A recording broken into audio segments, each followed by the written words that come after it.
Hello everyone. Today I and my daughter Christina talk about Donald Trump and this year presidential election. My daughter is Christina. She is 18 years old. When she was 3 years old, she immigrated to America from China. So she is second generation Chinese overseas.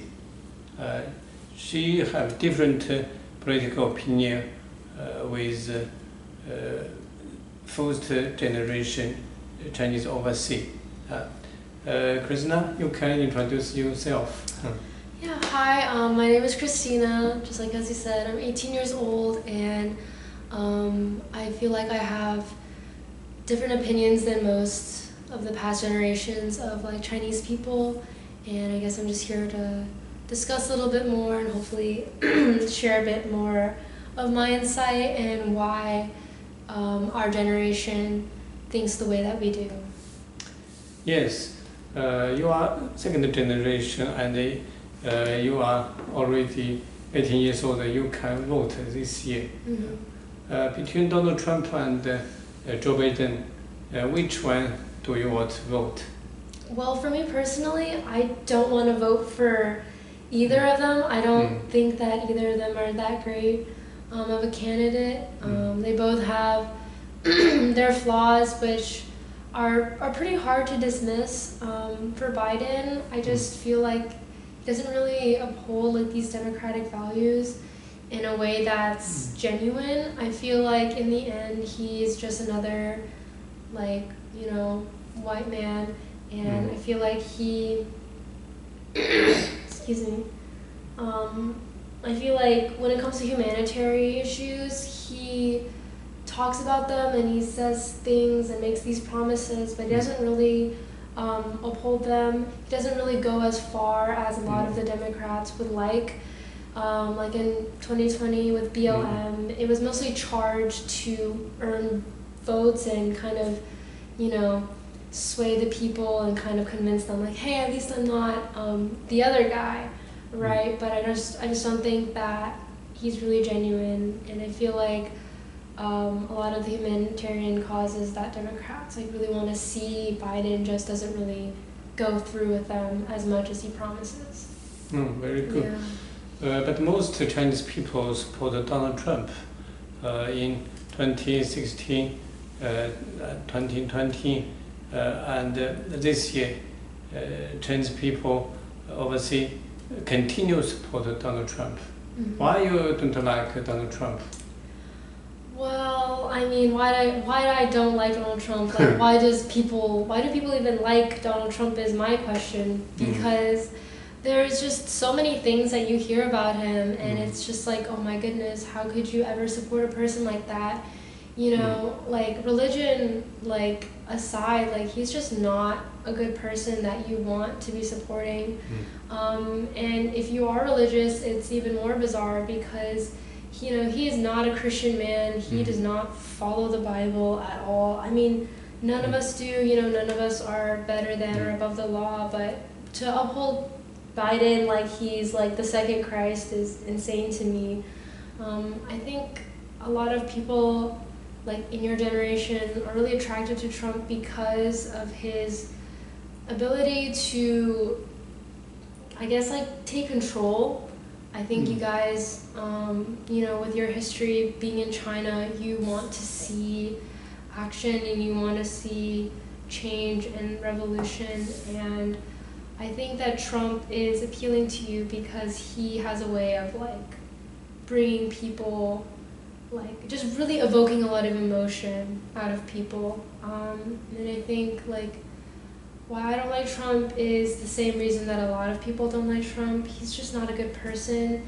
A lot of the beliefs that he has are extremely racist, discriminatory, sexist. He's anti-LGBTQ, he's, conservative, and honestly that's just why I don't support him. Yes, some opinion is correct. Donald Trump beat China is very tough. So many Chinese people, especially Chinese dissidents, very like Donald Trump, and hope Donald Trump can against China Communist Party government very toughly. So they support Donald Trump, and Trump appearance look like very powerful.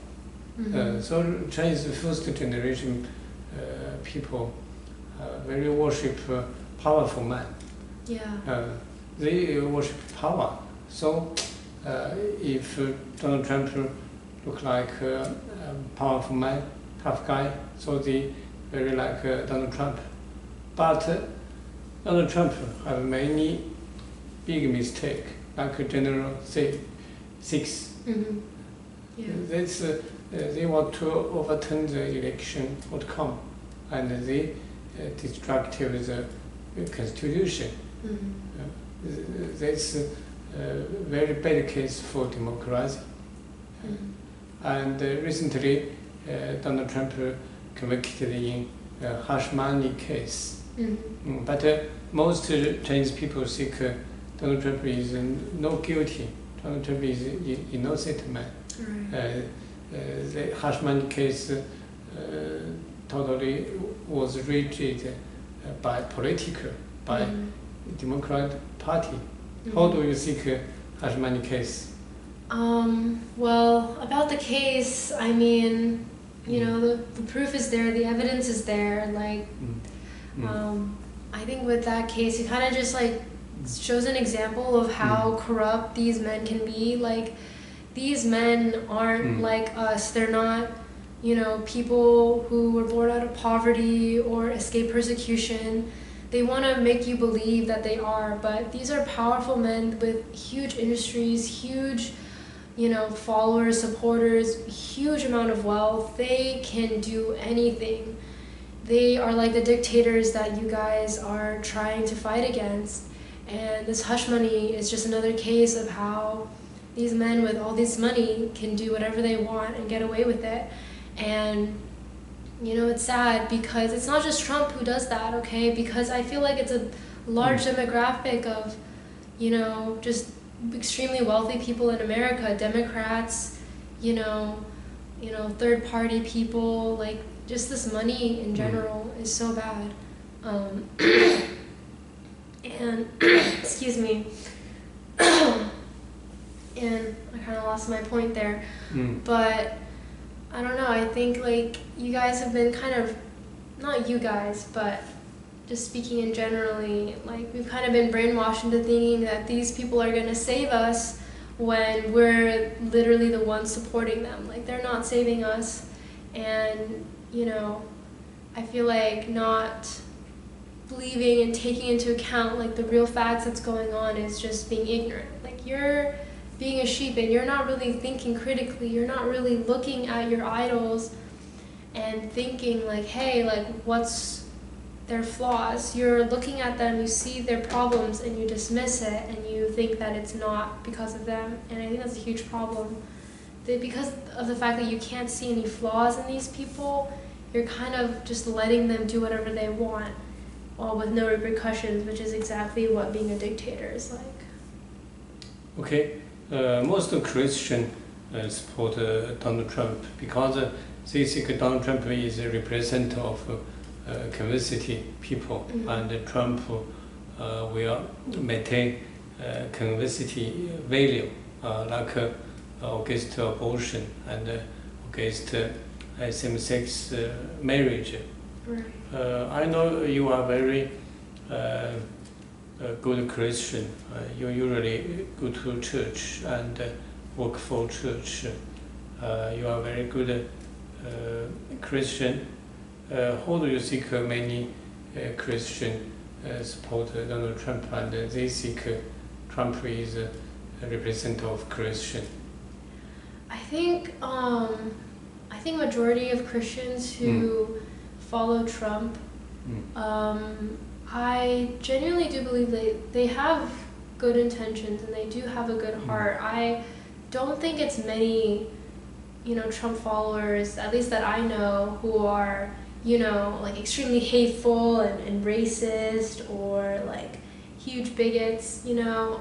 I think that they do or are trying to be well-meaning, but I think that like just Trump is just not a good person to follow, and like I feel like it's just them being misled,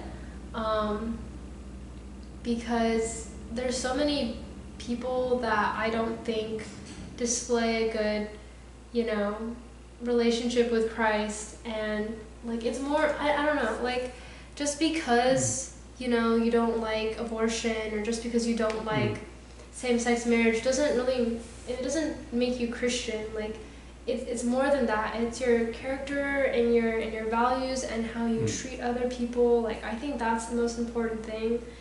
And like Trump does not do a good job of that at all. He, you know, fights for division. He loves to, you know, he loves controversy. He loves to, you know, create lies. You know, he's just someone who likes to deceive. He's not honest, and I don't know, I don't understand why so many Christians like him, because like there's just so much that he does that's just, you know, completely against like what the New Testament says. And like, you know, when you bring up like same-sex marriage and abortion, right, like these things like abortion, like it's not really talked about in the Bible that abortion is wrong. Of course, like, you know, like killing a grown child is wrong because murder is bad, but nowhere does it say in the Bible that it's like abortion is a sin. And especially when it's like a healthcare need, it's something that we need to do, you know, it's something that, you know, we have to make sure we take care of delicately. And you know, it's also women's lives, like actual human beings' lives that are at risk if we take away abortion. You know, and I want to say, like, what about war? You know, like, you know, Trump supporters and conservatives in general don't mind war. It's okay, fighting, you know, people dying in those situations, but when it comes to healthcare, you know, everything's been so, like, I guess, like, politicized that we don't really see or read the Bible in the same way. We always try to like divide it into left and right when it shouldn't be like that. So I think that, you know, like people who support Trump because they're Christian, I just don't think they really understand what being a Christian means. And I don't think Trump is a good model of that.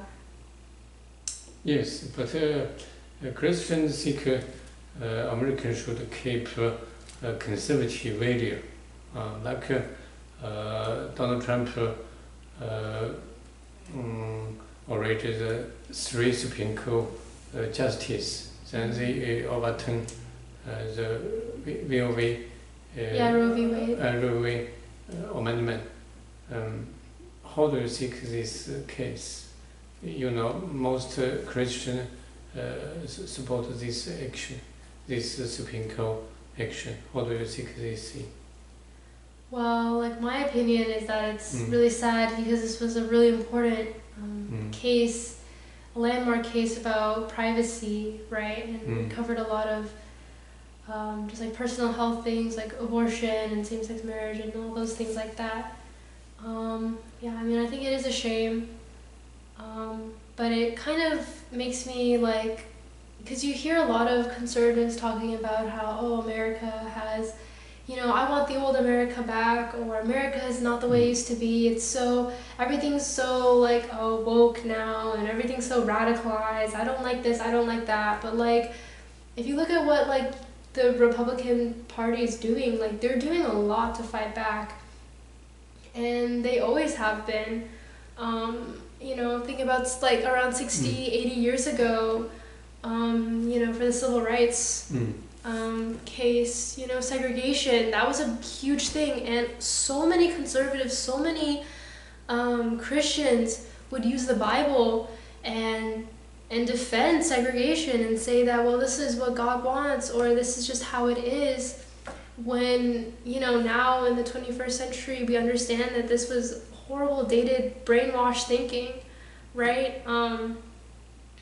It's amazing. And on a side note here, actually the church that we go to, it's pretty old, and it actually has there's like seats at the top. There's a sanctuary at the bottom with like the music and everything, and then there's seats at the top at the balcony. And I didn't know this, but apparently those balcony seats were created because of segregation, right? Inside a church, which is just astounding, you know? So when you really think about it, like, conservative America, is it really a Christian America? You know what I'm saying? Like, of course now no one wants to say that, oh yeah, we need segregation, or at least very few of us would agree that, like, you know, none of us are racist. But, you know, if you look at what you guys are doing and you look at the history, you guys really are just pushing back, and then in 60 or so years, how much will conservative America change, and what new things will they be pushing, you know? So I'm just saying, like think back in your history and why you think the way that you do. You know, do you just think these things because you've been told, or are you thinking these things because you know that it's not morally right, and why is it not morally okay? And I feel like using the Bible is tricky because you can be misled in so many ways. So I don't know, I feel like it's just not a stable argument to, you know, fight for Trump because you want a conservative America, when what is a conservative America? Is conservative America just a racist America? Is it a sexist America? Like, what kind of America are you really fighting for when you're a conservative? Yes, from a history case, we see most Christians in America misunderstand the Bible. Like same-sex marriage, like abortion, all belong to society issue. If Christian insist this principle, that's okay, but you cannot force other people insist this principle. If you force other people, there is violation the Constitution, violation the law. So I think sometimes because misunderstand the Bible and the Christian value, and misunderstand the church separate state. This is very important principle. So Christian became the stress block the process of history. Like in Civil War, during the Civil War, the Christian, especially Southern Baptist Christian, totally support South government. Exactly. That's a very bad case. So right now the Christian support Donald Trump very similar during the Civil War. South Christian support South government. Do you think so? Yeah, I think so. There are definitely some parallels, and it's kind of like ironic and kind of not scary, but it's just really interesting to see it happening all over again, you know. And you always hear these Christians say like, oh well, like these current Christians now, like, oh well, I'm not racist, you know, I don't believe in discrimination, I don't like segregation, you know. But a few years ago they were, you know, advocating for that exact same thing. So it's just really interesting how they can, like, even though they don't want to act like, oh, we don't believe in, you know, what society is pushing, this wokeness, they're still, you know, outgrowing the past. So I hope that, like, conservative America today can still outgrow the things that they're holding on to right now. Okay, thank you for the standing opinion. Very good, very beneficial for our first generation Chinese people. I think American Constitution First Amendment is very critical because they respect freedom of speech, freedom of religion, but they build up the fundamental principle that is church separate state. Church separate state. If church together state, that became religion state. If Christian false Bible principle apply for everyone, whole society. Then American become like Middle East Islam states. Exactly. It's gonna, if you want like everyone to follow your one religion or your rules because you think it's right, you are essentially turning it into exactly what they don't want, which is like, you know, communist China, right? You're turning it into a place where there's only one right way of thinking, there's no freedom, you know, this is right, this is wrong. Like the beauty of America is that it is, you know, whether or not it's founded on freedom, it's a goal that we're trying to reach, and giving freedom to all people to express themselves the right way, or in the way that they desire, and to like believe the things that they need to believe. That's really important, and I feel like conservative America doesn't really understand like what freedom means for a lot of people. Yes. Thank you. Today we talk about Donald Trump and the election, the conservative and progress movement in America. I think this content will be beneficial Chinese people in China or in overseas. So thank you so much. Yeah, I'm very honored. Thank you. You know, just speaking from someone who has like kind of disconnected from like the political like conversation for a while. This is just my very like surface level opinions on what I think. I hope that it shows a little bit more about our opinions, and you know, if there's further discussions that we can need to do, like I would be happy to do that. Also, my daughter didn't study political, but her opinion represents ordinary second generation Chinese people. So we should focus on her opinion. Thank you. Okay. Bye bye. Thank you.